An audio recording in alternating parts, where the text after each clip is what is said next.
Hi hello నమస్తే welcome to movie talk express. దయచేసి ఈ ఛానల్ని సబ్స్క్రైబ్ చేయండి. మీ సపోర్ట్ నాకు ఎప్పుడు ఉంటుందని నేను ఆశిస్తున్నాను.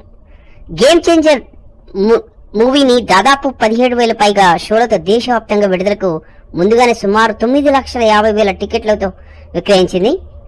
దీంతో 27 కోట్ల గ్రాస్ను సంపాదించిన మూవీ ఫస్ట్ డే కేవలం 50 కోట్ల కలెక్షన్స్ తో సినిమా వర్గాలు అంచనా వేశాయి. కానీ 90 కోట్ల కన్నా తక్కువగానే రాబడినట్లు తెలుస్తోంది.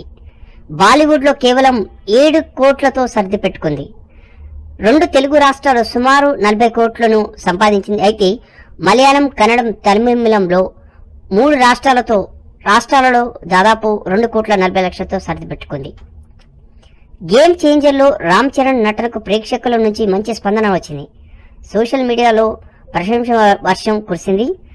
అయితే RRR మూవీలో నటించిన రామ్ చరణ్ మూవీకి గ్రాస్ పరంగా చూస్తే 230 కోట్లు ఆర్జించింది. మరి ఓపెనింగ్ 70 కోట్లతో రికార్డు క్రియేట్ చేసింది. మొత్తానికి ఈ గేమ్ చేంజర్ మూవీలో రామ్ చరణ్ అభిమానులను కొంత నిరాశనే పరిచింది. అనుకున్నంత సక్సెస్ ను చేరుకోలేకపోయిందని సమాచారం.